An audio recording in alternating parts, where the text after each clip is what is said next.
¿Qué tal? ¿Cómo están, amigos y amigas de esta comunidad? Como siempre, un gusto, como siempre, un placer. El narcotráfico y el mundo de los espectáculos. El narcotráfico y las reinas de belleza. Las recompensas al más puro estilo del viejo oeste por parte de Estados Unidos y las constantes amenazas, tensiones, advertencias relacionadas con el envío de Marines a las aguas del Caribe, a las aguas de América Latina, supuestamente para contrarrestar la influencia de los grupos denominados como cárteles, ahora ya también organizaciones terroristas.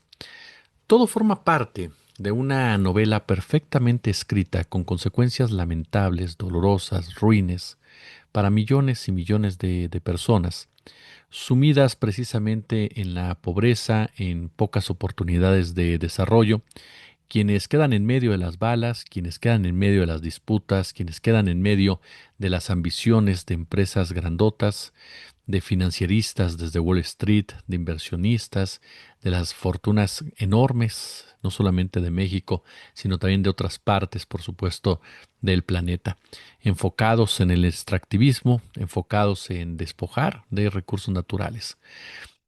Es parte de este ecosistema, esta relación particularmente de los narcos, de los capos, aquí sí, hacia las reinas de belleza. ¿Cómo se vincula el espectáculo? ¿Para qué? ¿Por qué? ¿Qué les parece si platicamos algo por el estilo, ¿no? Durante los próximos minutos, a raíz precisamente de las notas que se han venido presentando. Por ejemplo, la primera de ellas, esta información que se genera, donde por el delito de portación de arma de uso exclusivo de las Fuerzas Armadas, Isadora N. Miss Guerrero 2024, y tres personas más fueron detenidas en la venta de la autopista del Sol. Parecería cliché, dijo un analista en X, pero es la realidad. Si usted ve esta imagen, una reina de belleza, de un estado en donde hay presencia de diferentes grupos criminales portando un arma, ¿no? Parece parte, ¿no?, de una narcoserie. Lo anterior luego de un operativo realizado por agentes federales de la Guardia Nacional, la Secretaría de Seguridad y Protección Ciudadana, y que se estableció en la caseta de peaje. Junto a la ex reina de belleza también están detenidos dos hombres y una mujer, quienes viajaban en la unidad y les encontraron también armas de uso exclusivo del ejército mexicano y casquillos útiles. Las capturas se llevaron a cabo la noche del jueves en la autopista del Sol, en el acceso al puerto de Acapulco, al momento de una revisión al vehículo en donde viajaba la ex reina de belleza con otras tres personas, uno de ellos un presunto escolta. Fueron elementos de la Guardia Nacional, de la SSIPC, del gobierno federal, quienes marcaron el alto en un filtro de control instalado precisamente al pasar la caseta de peaje de la venta en este destino turístico. Isadora N. pues viajaba a bordo de una camioneta blanca marca Dodge tipo Durango. Ahí les fue localizado un arma de fuego que estaba precisamente en la cajuela de la unidad, ¿no? Más allá de la situación final que tenga que ver con la oriunda del puerto de Acapulco y que tiene 25 años de edad, el tema de las armas, el tema de los escoltas, el tema de la camioneta, todo pinta, por supuesto, para una relación directa o indirecta con estos integrantes del crimen organizado. Incluso no solamente me refiero a un capo cualquiera, ¿no?, sino también a empresarios del mercado de las drogas.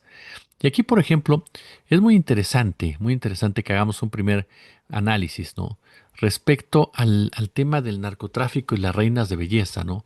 Este glamour, este poder, esta violencia. Es un tema incómodo para mucha gente y poco discutido, pero fundamental para entender también cómo funciona el poder que alcanzan ciertos capos, e insisto, no solamente los capos, también los empresarios de la droga, de los mercados de drogas. Esta relación entre el narco y las reinas de belleza, historias de glamour, de dinero, de lujos, de pasarelas, pero detrás de violencia, financiamiento ilegal, un fuerte componente social que conecta con la idea de poder, de control. Hay mucha literatura. Sin tetas no hay paraíso, las parejas de los narcos, en fin. Hay mucha literatura proveniente tanto de Colombia como de México que ha abordado, que le ha entrado a este punto. A ver, el narcotráfico no solo busca controlar territorios y rutas, también busca controlar imaginarios sociales. Las reinas de belleza representan juventud, representan prestigio, representan reconocimiento público. En pocas palabras, representan también estatus. Por un lado, un narco que logra vincularse sentimentalmente con una reina de belleza, bueno, refuerza la idea de que tiene poder absoluto, controla la economía ilegal y también el glamour. El glamour que la sociedad, por supuesto, está envidiando, ¿no? Ahora, hay un punto aquí que es muy importante en ese sentido.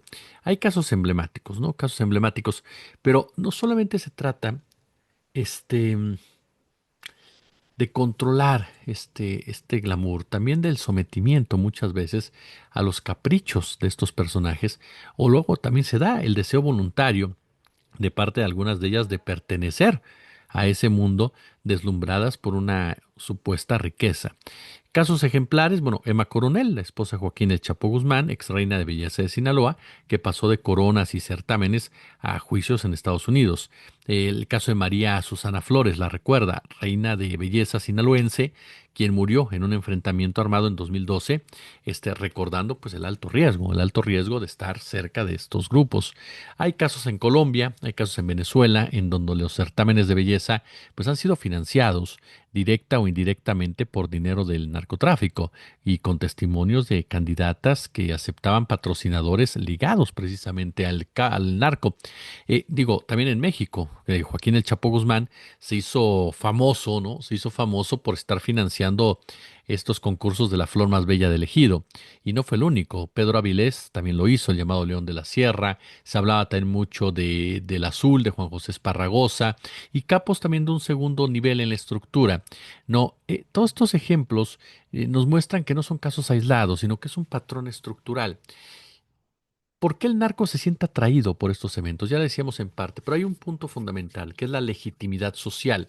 Al vincularse con una reina, el capo tiene aceptación, tiene admiración en sus comunidades, hay una visibilidad mediática, los certámenes o concursos tienen una cobertura nacional e internacional, hay un control cultural, las reinas son símbolo de belleza aspiracional, poseer esa imagen que equivale a ganar un trofeo social. Hay un financiamiento y por supuesto hay un lavado de dinero. Muchos concursos regionales se sostienen con el dinero oscuro, sirviendo como mecanismos para legitimar precisamente esos recursos. Por supuesto, en el caso del factor social y económico, el narcotráfico, le decía, no solo conquista con armas, también conquista con símbolos. Las reinas de belleza, muchas veces provenientes de contextos modestos, ven en estos concursos pues una vía de ascenso social. No, muchas veces el narco ofrece ese acceso rápido, dinero, viajes, joyas, pero también hay un componente de patriarcado violento. Las reinas no son vistas como personas, sino como trofeos, trofeos que confirman la virilidad y la supremacía del capo. En algunos casos logran ascender de tal manera a ellas que se casan, como el caso de Macoronel, y a tener un peso específico en decisiones de la vida del día a día del delincuente. Pero la gran mayoría de los sucesos no son así. Incluso aquí me parece que tenemos que hacer una reflexión política, una reflexión también cultural. Este vínculo refleja cómo el narcocapitalismo se alimenta de la desigualdad, de las aspiraciones sociales, de los modelos de belleza impuestos, el financiamiento de estos certámenes por parte de capos, de empresarios del mercado de la droga, muestran que la frontera entre espectáculo y narcotráfico es mucho más delgada de lo que se cree. ¿No? Y no olvidemos que mientras los medios romantizan, porque hay una gran cantidad de series que romantizan estas relaciones, la realidad que hay detrás es de violencia, es de desapariciones, es de asesinatos, es de sometimiento. ¿Cuántas chicas no han sido asesinadas literalmente por estos capos? Y ya no solamente reinas de belleza, también influencers. Recuerda el caso de Vanessa allá en Jalisco, ¿no? En donde fue asesinada por un hombre vinculado al cártel Jalisco Nueva Generación y muchos otros que se sienten precisamente con ese dominio y las mujeres no son libres jamás ya a partir de ahí. Hay otras que son felices también en ese mundo y traen una consecuencia cuando dejan de ser útiles para los intereses de estos personajes. Ahora, el narco y las reinas de belleza nos muestran dos caras de la misma moneda, es decir, poder y deseo, violencia y glamour. Un espejo de una sociedad donde la justicia brilla por su ausencia, donde el crimen organizado no solo manda en las calles, sino también en los imaginarios culturales, ¿no? Y aquí es donde incluso podríamos lanzar una primera pregunta. ¿Tú crees que los certámenes de belleza deberían desaparecer ya por su vínculo con el crimen organizado, con el lavado de dinero, con la manipulación que existe, o el problema está más en lo cultural del poder que en el concurso en sí? Ahora, este punto es muy interesante. Muy, muy interesante, porque me va a conectar con otra nota que comento con ustedes y que nos lleva al segundo tema. Dentro del mismo tema, el segundo subtema. José Ángel del Villar, productor y directivo de la disquera del Entertainment, fue sentenciado hoy a 4 años de prisión, tan solo 4 años de prisión, por haber violado leyes antinarcóticos al haber tenido negocios con un hombre señalado por Washington como blanqueador de fondos al servicio del cártel Jalisco Nueva Generación. Del Villar, quien hace 7 años representaba al cantante de narcocorridos, Gerardo Ortiz, también deberá pagar 2 millones de dólares como parte de su castigo. Esto luego de que a inicios de este año fuera enjuiciado y el propio Ortiz testificara en su contra. La nota de Ángel Hernández sentencia que además su empresa Dell Entertainment deberá pagar 1.8 millones de dólares como multa, ya que fue utilizada en el esquema de negocios señalado en esta acusación, en esta ecuación. El juicio, que se llevó a cabo en marzo pasado, bueno, duró 9 días, luego de que el jurado escuchara la evidencia, entre la que se encontraba pues el testimonio del propio Gerardo Ortiz. Encontraron culpable a Del Villar por haber llevado a cabo esta serie de conciertos en México en el 2018, y a través de Ortiz en colaboración con la firma Galística Diamante, no, del mexicano Jesús Pérez Alvear, que fue ejecutado, ¿no? Hace ya algunas semanas, algunos meses. Pues fueron literalmente, este último fue declarado blanqueador de recursos del cártel de Jalisco Nueva Generación. El narcotráfico nunca se ha limitado. Por eso es que les digo que el narco no es solamente un asunto de drogas, tiene muchos componentes. Y no se ha limitado al trasiego de drogas, al control territorial. Eh, Como les decía hace un momento, una de sus grandes apuestas es la legitimación social, la normalización, porque eso sirve también para el reclutamiento. Y esto lo ha logrado muchas veces también, además del tema de las reinas de belleza, infiltrándose en el espectáculo, la música, los conciertos, los artistas, bueno, hasta los managers, que se convierten precisamente en las piezas clave para construir el poder cultural y sobre todo lavar dinero. Ese es el gran tema aquí, es el lavado de dinero y la manera en cómo estos cantantes pues logran hacer una apología amparándose en la libertad de expresión que normaliza las actividades del crimen organizado.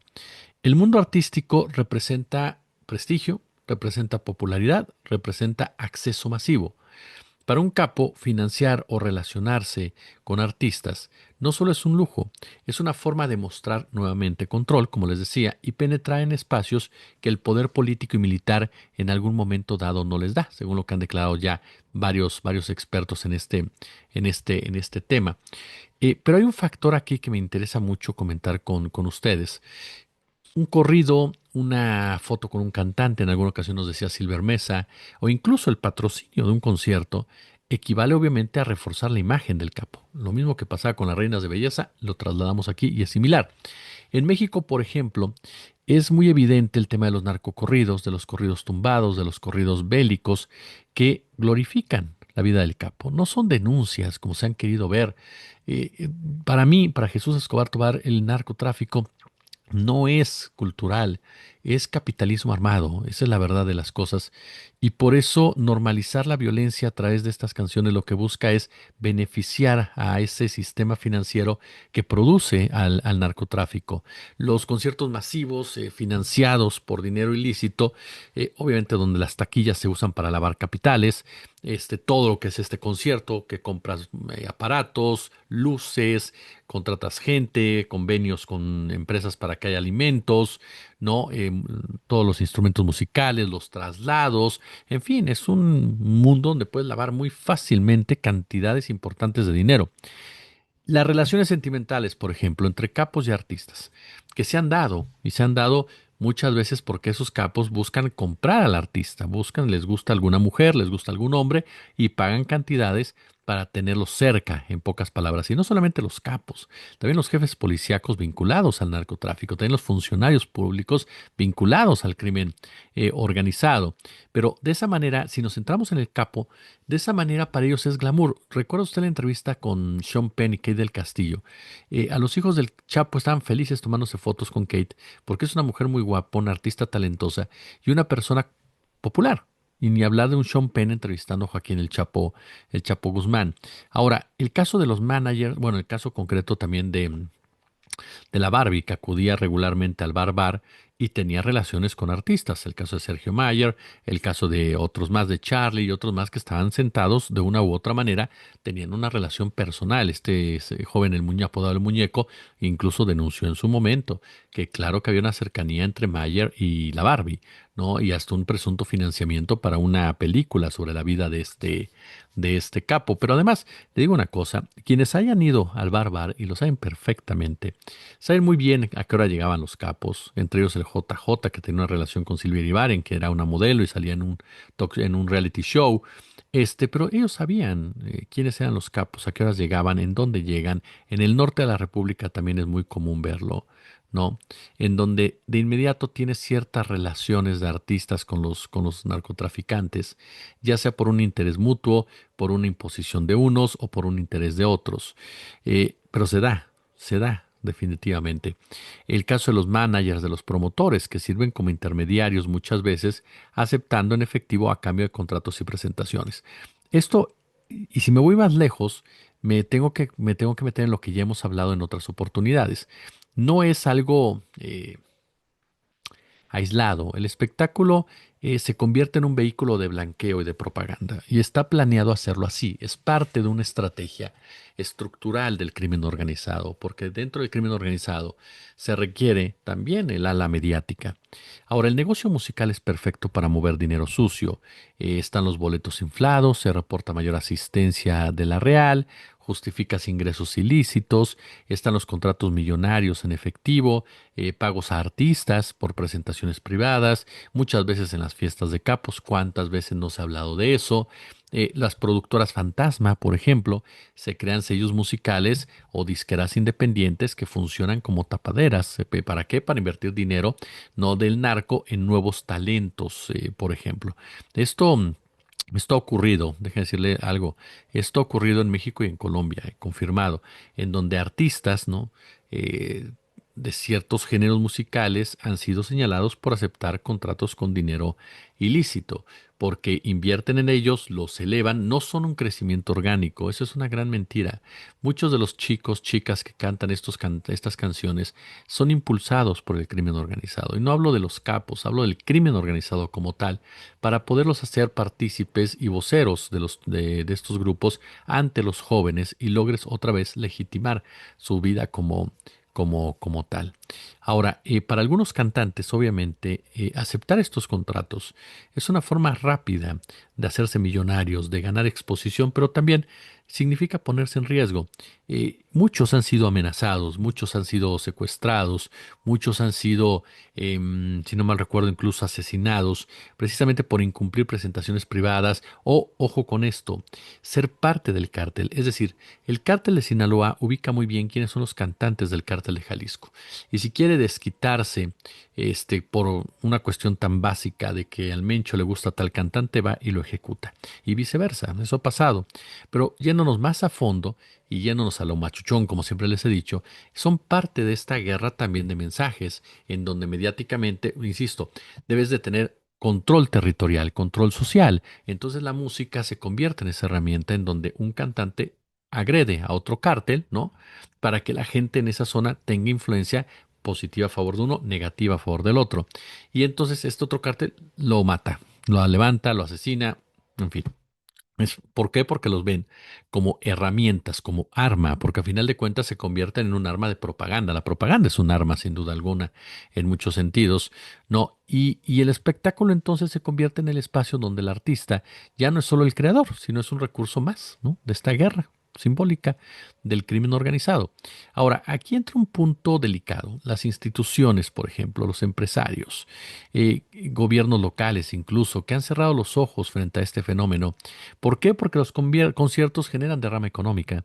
Y estoy siendo pensando que cierran los ojos por interés político. Ajá. Aunque en lo personal creo, como se los he dicho, que todos son parte de la misma estructura. Pero supongamos que lo hacen también por el interés político. ¿Qué arroja esto? Los conciertos generan derrama económica, porque los artistas mueven masas, porque el lavado de dinero disfrazado de la industria cultural mantiene la apariencia de normalidad. Es decir, todos ganan. En pocas palabras, hay una complicidad social, hay una complicidad política, hay una complicidad empresarial que permita, obviamente, que se sigan ocupando estos escenarios para el crimen organizado. Entonces ahí nos tenemos que poner y detener y decir, ¿realmente los capos son independientes o son parte de una estructura? Son parte de una estructura perfectamente delineada en este ámbito cultural y de belleza. La relación entre el narco y el mundo del espectáculo no es anecdótica, es estructural. Los capos lo saben. Un corrido puede ser más poderoso que un fusil, una foto con un artista puede blanquear más que una cuenta en paraíso fiscal, un concierto puede mover más millones que una transacción bancaria, y el espectáculo, lejos de ser un refugio de cultura, de entretenimiento, se ha convertido en una herramienta de poder, de propaganda, de lavado, y el silencio cómplice de la industria artística, de las autoridades, termina reforzando la famosa narcocultura que inunda muchas veces la sociedad, una narcocultura que no es orgánica, una narcocultura que no sale por la simpatía del pueblo a una actividad, una narcocultura que es creada, una narcocultura que es producida por los mismos personajes que son los que empobrecen en muchos sentidos a esta nación. Entonces, esos son de los puntos que sin duda alguna no podemos dejar de lado en toda esta discusión. Ahora, hay un punto aquí que también quiero ya para finalizar, que el espectáculo no es un refugio cultural y de entretenimiento en este punto. Se convierte en una herramienta de poder, se convierte en una herramienta de propaganda, se convierte en una herramienta de lavado, ya quedamos en eso. Hay este silencio cómplice. Y entonces ahí es donde uno también debe preguntarse, ¿hasta qué punto los artistas que aceptan el dinero del narco o que son patrocinados por el narco o son promovidos por el narco, son víctimas o son victimarios también de un sistema? ¿Son cómplices o no son cómplices? Porque también hay reclutamiento forzado de grupos, ¿eh? Grupos que no quieren cantar ciertas cosas y los obligan a hacerlo por la fama que tienen. Esto es parte de lo que se vive en este mundo, en donde déjeme darle esta nota también, que tiene que ver, por supuesto, con esta decisión de Estados Unidos de ofrecer una recompensa por Iván Archibaldo Guzmán. Iván Archibaldo, que usted lo sabe, es hijo del Chapo Guzmán, es el líder real de los Chapitos y por el cual piden 10 millones, no, dan 10 millones de dólares a quien entregue información. Este tipo de acciones de las recompensas son mercadotecnia pura, fuego mediático. En realidad, ¿cuántas de estas recompensas son reales? ¿Cuántas de estas recompensas son productivas? ¿Cuántas de estas recompensas arrojan información real sobre estos personajes? Es parte de esa estructura que busca desviar la atención de quiénes son los verdaderos jefes y de la sentencia histórica de que cuando quieren agarrarlos los agarran sin necesidad de interviniendo países ni mucho menos, porque tienen la información suficiente, porque tienen la colaboración suficiente. Hoy por hoy el Chapito es uno de los más buscados, lo consideran armado, extremadamente peligroso, es decir, al más puro oeste, pero insisto, en una estrategia anquilosada, en una estrategia rebasada, en una estrategia mediática, en una estrategia estridente, pero que nos muestra de verdad el interés que significan combatir las drogas para Estados Unidos, el interés que realmente tiene de combatirlo, el interés que realmente tiene de disminuir la violencia, el interés que realmente tiene de acabar con el narcotráfico. Nada de esto le importa a Estados Unidos y este tipo de recompensas lo confirman, son un show, un show. Porque insisto, si ellos quisieran acabar con el narcotraficante, con los narcotraficantes o los cárteles, acaban en 3 horas. Saben quiénes son, dónde operan, cuándo están, a qué hora están. Tienen toda la inteligencia necesaria para eso. Tienen los vínculos con el gobierno mexicano. Es decir, lo pueden hacer, pero no lo hacen porque ellos lo crearon, porque es útil para ellos. Hoy puedes agarrar al Chapito, mañana vendrá otro, puedes agarrar a Jesús Alfredo, mañana vendrá otro, porque al final siempre van a necesitar a los cárteles y siempre van a necesitar a los capos para poder justificar sus atrocidades, sus advertencias, sus amenazas y su intervencionismo, a tal grado que lo vemos, 4.000 Marines más a América Latina, supuestamente para luchar en contra del narcotráfico. Además, presencia en aviones, barcos, lanzamisiles. ¿Y esto qué arroja? Arroja el fortalecimiento de la imagen de Donald Trump en medio de los cuestionamientos por el caso Epstein. Arroja, por supuesto, un mensaje interno para que la gente piense que sí están haciendo algo desde la óptica de la grandeza y fortaleza norteamericana. Arroja, por supuesto, un importante recurso financiero que siempre está aparejado con toda esta temática. Pero en el fondo, lo que importa una guerra que es falsa, una guerra contra las drogas, hubiera sido la disminución de los consumidores, la disminución de la producción, la disminución de la distribución. Nada de eso ocurre. ¿Por qué? Porque, insisto, requieren de esta actividad por su propio sistema financiero. El narco no está fuera de los estados, está dentro de un estado criminal como es Estados Unidos, un verdadero narcoimperio que lo único que busca es justificar intervenciones en otros países que tienen algo llamado petróleo, en el momento en que Estados Unidos quiere posicionarse como el principal factor en el control del mercado del oro negro, cuando China es uno de los principales consumidores. Pulgares arriba, déjenme su comentario, su punto de vista, y ya lo saben, como siempre un gusto, como siempre un placer. No se pierda a las 5, mi querida Ana María Vázquez, a las 5, a las 6:30, narrativas, Federico Bonazo, Ricky Valderas, a las 20:30, César Pineda, y por supuesto a las 21:30, la gran Sasi Alejandre. Mañana empezamos a las 3:30 con el gran Nacho Alvarado, 5 de la tarde, Sósimo Camacho, gran periodista, 6:30, Luis Guillermo Hernández, las charlas con el querido, y por supuesto 20:30, Josefa Galván, 21:30 está Fabrizio Loruzzo. En el otro canal, ya lo sabe, si usted dice, oye, ¿qué pasa en el canal alterno los fines? Están las notas de Brenda Mata, en esta semana hablando de la Malinche, hablando de los coachings, está la sección Entre Líneas de Carla Escobar, hablando de la cultura incel, y el domingo, el día de mañana, habrá dos comentarios de su servidor y sobre todo el expiatorio con Ricardo Valderas y Dolores Delgado. Gracias. Como siempre, un gusto, como siempre, un placer.